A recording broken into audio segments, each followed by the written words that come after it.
नमस्कार, ये आकाशवाणी शिमला है। अब आप राजकुमारी चंदेल से कोविड-19 पर विशेष समाचार सुनिए। प्रदेश में कोरोना संक्रमितों की संख्या 58,879 तक पहुंच गई है। प्रदेश में आज अभी तक कोरोना के 2 नए मामलों की पुष्टि हुई है। इनमें सिरमौर व कांगड़ा जिलों से एक एक मामला शामिल है। इस दौरान 20 मरीज स्वस्थ भी हुए हैं। स्वास्थ्य विभाग द्वारा जारी बुलेटिन के अनुसार प्रदेश में 477 सक्रिय मामले हैं। अब तक 57,406 मरीज उपचार के बाद ठीक हो चुके हैं, जबकि 983 लोगों की मृत्यु हुई है। वर्तमान में कांगड़ा जिला में सर्वाधिक 222 कोरोना के सक्रिय मामले हैं। इसी तरह ऊना में 50, शिमला में 43, सोलन में 41, सिरमौर में 36, बिलासपुर में 29, मंडी में 19, कुल्लू में 14, किन्नौर व हमीरपुर में 8-8 जबकि चंबा में 7 कोरोना रोगी उपचाराधीन हैं। देश में कोविड-19 से स्वस्थ होने की दर 97.03% हो गई है। कोरोना संक्रमण से अब तक 1,08,26,000 से अधिक लोग स्वस्थ हो चुके हैं। मौजूदा समय में देश में कोरोना के सक्रिय मरीजों की संख्या 1,73,413 हो गई है।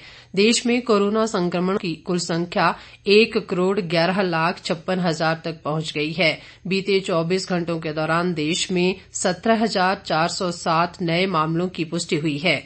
भारतीय आयुर्विज्ञान संस्थान ICMR के अनुसार देश भर में अब तक 21,91,00,000 से अधिक लोगों की कोरोना जांच की जा चुकी है। पिछले 24 घंटों के दौरान 7,75,000 से अधिक कोविड नमूनों की जांच की गई।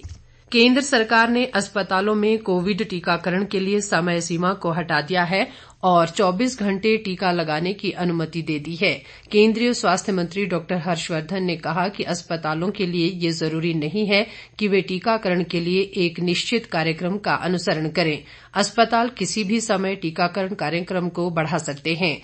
उन्होंने कहा कि ये व्यवस्था निजी और सरकारी दोनों अस्पतालों पर लागू होगी। स्वास्थ्य मंत्री ने कहा कि इससे टीकाकरण अभियान को गति देने में मदद मिलेगी, क्योंकि अधिक से अधिक लोग इसके पात्र बन रहे हैं। उन्होंने कहा कि राज्यों और केंद्र शासित प्रदेशों से कहा गया है कि उन्हें राज्य और जिला स्तरों पर टीके के भंडारण की आवश्यकता नहीं है।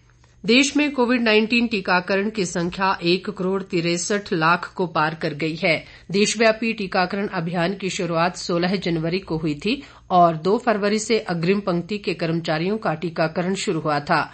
कोविड टीकाकरण के अगले चरण की शुरुआत 1 मार्च को हुई थी। इस चरण से 60 वर्ष से अधिक आयु और गंभीर बीमारियों से ग्रस्त 45 या अधिक आयु के लोगों को टीके लगाए जा रहे हैं। टीकाकरण अभियान के अंतर्गत अब तक कुल 1,63,14,485 लोगों को टीका लगाया जा चुका है। कल 6,92,889 लोगों को टीके लगाए गए। बिलासपुर जिला में कोविड-19 टीकाकरण के तीसरे चरण में आज 3 स्थानों पर टीकाकरण किया जाएगा। मुख्य चिकित्सा अधिकारी डॉक्टर प्रकाश दड़ोच ने बताया कि RH बिलासपुर सामुदायिक स्वास्थ्य केंद्र झंडुता और बरठी में टीकाकरण किया जाएगा।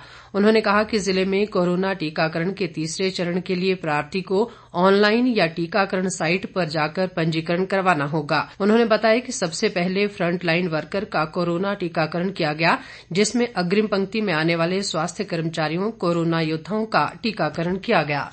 मंडी के मुख्य चिकित्सा अधिकारी डॉक्टर देवेंद्र कुमार शर्मा ने कहा कि लोग कोविड-19 टीकाकरण करवाने के लिए स्वयं पंजीकरण कर सकते हैं। उन्होंने कहा कि आरोग्य सेतु ऐप और लोकमित्र केंद्रों के माध्यम से भी कोरोना टीकाकरण के लिए रजिस्ट्रेशन की जा सकती है। उन्होंने लोगों से आग्रह किया कि पंजीकरण करते समय उसी मोबाइल नंबर को लिखें जिसका वे प्रयोग कर रहे हैं।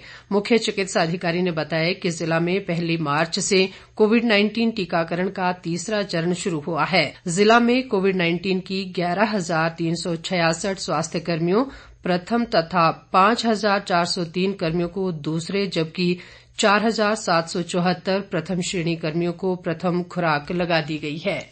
इसके साथ ही ये समाचार बुलेटिन समाप्त हुआ। नमस्कार।